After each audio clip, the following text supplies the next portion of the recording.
Break नंतर पुन्हा एकदा तुमचं स्वागत. सर, साखर कारखाना आणि शेतकरी संघटना, स्वाभिमानी शेतकरी संघटना यांचं एक अतूट नातं आहे आणि स्वाभिमानी शेतकरी संघटनेचे प्रदेशाध्यक्ष सदाभाऊ खोत तुम्हाला प्रश्न विचारतात. बरेचसे राज्यातले सहकारी साखर कारखाने बंद पडले आणि बंद पडलेले सहकारी साखर कारखाने काही लोकांनी खरेदी केलेले आहेत आणि हे साखर कारखाने कुणी बंद पाडले, खरेदी कुणी केले याची माहिती महाराष्ट्रातल्या जनतेला होणे अत्यंत गरजेचं आहे. आणि म्हणून मी मंत्री महोदयांना विचारतो की आपण याच्यावरती श्वेतपत्रिका काढणार आहे का आणि ही माहिती महाराष्ट्रातल्या जनतेला मिळेल का? नाही, बरोबर आहे. सदाभाऊ खोतचा हा प्रश्न अतिशय महत्वाचा आहे, कारण काही कारखानदारीच्या बाबतीमध्ये चुकीच्या पद्धतीनं निर्णय झाल्यामुळे ती कारखानदारी बंद पडली आणि त्यानंतर बँकांनी रिझर्व्ह बँकेच्या नियमाप्रमाणे ते कारखाने विक्रीला काढले. त्यातले काही कारखाने खाजगीमध्ये दिले गेले, ही गोष्ट खरी आहे. मला असं वाटतं याच्याबद्दल विधानसभेमध्ये पण चर्चा खूप झाली आणि जर ह्याबद्दलची जर कुणाला माहिती पाहिजे असेल तर ती माहिती द्यायची आमची तयारी आहे. कारण बऱ्याच ठिकाणी, कारण तिथे सभासद त्या कारखान्याचे मालक होते आणि चुकीच्या मॅनेजमेंटमुळे म्हणा किंवा काही भागामध्ये निसर्गामुळे सुद्धा काही ठिकाणी कारखाने बंद पडले, ही गोष्ट खरी आहे आणि म्हणून त्याची माहिती जनतेकरता दिली पाहिजे आणि ती देण्याची आमची सहकार विभागाची तयारी आहे. सहकारी साखर कारखान्यामध्ये इतके घोटाळे झालेले आहेत की आता लोकांना सुद्धा कळत नाहीये की नेमके किती कारखाने सुरू आहेत, किती बंद पडत आहेत, किती आजारी हे अवसायानात निघतायत.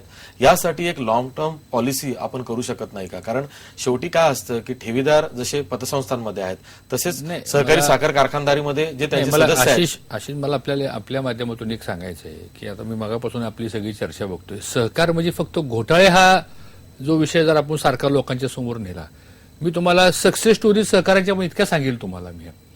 मी सहकाराने महाराष्ट्रामध्ये काहीच केलं नाही असं म्हणायचं काय कारण नाही. आज मी कार्यकर्ता सुद्धा सहकारामुळे इतक्यापर्यंत आलो सांगतो. या राज्यामध्ये आज मी आपल्या माहिती करता सांगतो 4 लाख कोटीच्या ठेवी सहकारामध्ये. ते झालंय, पण सदाभाऊंचा जो प्रश्न आहे बरोबर आहे, साखर कारखान्यांच्या नाही ऐकून घ्या अवस्थेवरती तुम्ही श्वेतपत्रिका काढणार का? साखर कारखान्यांच्या बाबतीमध्ये आज आपल्याकडे 160 साखर कारखाने होते सहकारामधले. आज त्याच्यातले जवळजवळ 40-45 सहकारी साखर कारखाने हे बंद पडले.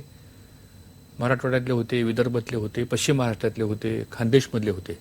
आता महाराष्ट्रामध्ये कोऑपरेटिव्ह मध्ये सुद्धा उत्तम चालणारे 100 कारखाने आहेत, कमीत कमी 100 कारखाने सांगतो. हा, आणि त्याची मी तुम्हाला जाऊन त्याचे मतदारसंघ सुद्धा दाखवेल तुम्हाला की इतकं चांगलं काम. काही ठिकाणी मेडिकल कॉलेज निघाले, इंजिनिअरिंग कॉलेज निघाले. ठीक आहे, जिथं मॅनेजमेंट चांगली आहे, जिथं लिडरशिप चांगली आहे, जिथं लोकांच्यासाठी म्हणून त्या संचालक मंडळाने काम केलेलं आहे, ती कारखानदारी उत्तम चाललेली आहे. आता काही ठिकाणी असं का घडलं, मला असं वाटतं ह्याच्याबद्दल व्यापक चर्चा महाराष्ट्रामध्ये होणं गरजेचं आहे. अगदी बरोबर. आपल्याला लातूरवरनं फोन येतोय, संताजी मुळे फोन करतायत. विचारा संताजी तुमचा प्रश्न. हॅलो, नमस्कार साहेब. हा, नमस्कार साहेब. आपल्याला जे शेतकऱ्यांसाठी जे भावाच्या संदर्भात जे आहे त्याच्यासाठी आंदोलन करायची काय गरज पडते? आपला देश तर कृषी प्रधान देश आहे. ऊसाच्या भावाच्या बाबतीमध्ये आता केंद्रानं FRPचा कायदा केलेला आहे. त्यामुळं आता इथून पुढं ऊसाच्या दराच्या बाबतीमध्ये आम्हाला सर्वांना वाटतं की ऊसाचा दर हा जास्त मिळाला पाहिजे, त्याबद्दल कोणाचंच दुमत नाही. पण FRPच्या खाली जर कोणी दर दिला तर त्याच्यावर अत्यावश्यक सेवेच्या माध्यमातून आपण कारवाई करू शकतो. आणि म्हणून दरवर्षी हा ऊसाच्या पहिल्या ऍडव्हान्सच्या बाबतीतला वाद होतो आणि त्यातनं मग आंदोलन होतं, तर मग त्यातनं काही दुर्दैवानं काही घटना घडतात. मला असं वाटतं की आता इथून पुढच्या काळामध्ये रंगराजन समिती जी आता येते, आता त्या रंगराजन समितीच्या शिफारशी जर केंद्रानं मान्य केल्या तर ह्या ऊसाच्या भावाच्या आंदोलनाचा प्रश्न आता इथून पुढच्या काळामध्ये येऊ शकणार नाही. त्यामुळं चांगला भाव देण्याच्या बाबतीमध्ये रंगराजन समितीच्या शिफारशी आल्यानंतर त्यातनं योग्य मार्ग निघू शकेल असं मला वाटतं.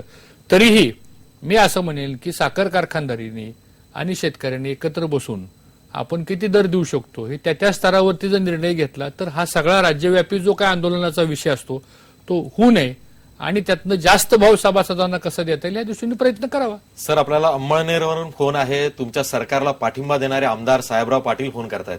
साहेबराव पाटील, विचारा प्रश्न. सर, मी आमदार कुशीभूषण साहेबराव पाटील, अंमळनेर. हा, बोला साहेबराव. माननीय मंत्री महोदयांना मी एक प्रश्न विचारू इच्छितो. राज्य घटना 97 दुरुस्ती अधिनियम 2011च्या आधारे महाराष्ट्र सहकारी संस्था अधिनियम 1960 मध्ये करावयाच्या तरतुदी दुरुस्त्यांबाबत साहेब कलम 73B, 73C ज्या जिल्ह्यात तालुक्यांची संख्या जास्त आहे अशा जिल्ह्यात 2 तालुक्यांच्या मिळून एक मतदारसंघ करण्याबाबत नियमात तरतूद करण्यात यावी अशी 30 जानेवारी 2013 आपल्या महाराष्ट्र मंत्रिमंडळाच्या बैठकीत आपला निर्णय झालेला आहे. मी आपल्याला अशी विनंती करू इच्छितो की आपण 2 तालुक्यांऐवजी विधानसभा मतदारसंघ निहाय जळगाव जिल्हा मध्यवर्ती सहकारी बँक किंवा जिल्हा लेवलच्या ज्या काही संस्था आहेत तिथं जर विधानसभा मतदारसंघ निहाय मतदारसंघ केले तर त्या बाबतीत आपल्याला काय वाटतं ते मला सांगावं. नाही साहेबराव, आपला मुद्दा आपण मांडला, ती चर्चा आमची कॅबिनेटमध्ये पण झाली. साधारणतः आता एक मॉडेल बॉयलर्स आपण आता तयार करतोय आणि हे मॉडेल बॉयलर्स आमचे एक 10-12 दिवसामध्ये तयार होतील आणि मग ते मॉडेल बॉयलर्स त्या संस्थेने आपल्या जनरल मीटिंगमध्ये चर्चेला ठेवावे तर त्यातनं त्यापर्यंत आपण मार्ग काढू. पण साधारणतः जिल्हा बँकेचा जो मतदारसंघ असतो तो तालुक्याचा अ वर्गाचा एक मतदारसंघ असतो. आता आपल्याकडे समजा 21च्या पुढे तर संचालक आपण नेऊ शकत नाही आता. त्यामुळे एक जिल्हा फक्त यवतमाळ जिल्हा असा निघेल की जिथं आपल्याकडे 16 तालुके आहेत आणि हे आरक्षण आपले आता 17 तालुके आहेत आणि आरक्षण आपले 5 आहेत. म्हणजे 17 आणि 5 22 होतील. बाकीचे मला वाटतं महाराष्ट्रामध्ये असा कोणताही जिल्हा नाही की जिथं 15 पेक्षा जास्त तालुके आहेत सांगतो. हा सर, या बॉयलर्सच्या माध्यमातून अशी एक चर्चा आहे की हे जे बॉयलर्सचं तुम्ही काम करताय त्यावरती या माध्यमातून तुम्ही कुठेतरी या नव्या सहकार कायद्याची विंडो ड्रेसिंग करताय. नाही तसं नाही येते. त्याचं कारण असं आहे की कॉन्स्टिट्युशनल अमेंडमेंट त्यांनी फक्त एवढं म्हणलेलं आहे की मॅक्झिमम संचालकाची संख्या ही 21 ठेवायची आणि 3 आरक्षणं. आम्ही 2 वाढवली अशी 5 आरक्षणं. म्हणजे कोणत्याही संचालक मंडळामध्ये 5चं आरक्षण हे अभिप्रेत आहे. आता संख्या आपल्याकडे 9 क्लासिफिकेशन ऑफ कोऑपरेटिव्ह सोसायटीज आहेत. आपल्याकडे डेअरी सोसायटी आहे, हाऊसिंग सोसायटी आहे, आपल्याकडे साखर कारखाने आहेत, बँक आहे, दूध संघ आहेत, मार्केट कमिटी आहेत. हे मेजर संस्था आपल्याकडे आहेत, विकास सोसायटी आहेत. तर ह्यांचे संचालक मंडळ कितीचे असावेत आणि त्या प्रमाणामध्ये आरक्षण त्यांना कसं द्यावं हे मॉडेल बॉयलर्स आपण तयार करतोय. त्यामुळे ह्या राज्यातल्या साखर कारखान्याचा एक मॉडेल बॉयलर्स असावा, बँकेचा एक मॉडेल बॉयलर्स असावा आणि तो त्या जनरल मिटिंगनी मान्य करून आम्हाला कळवावा. तो रजिस्टर त्याला मान्यता देईल आणि त्यानंतर इलेक्शन आयोगाच्या मार्फत निवडणुका होतील.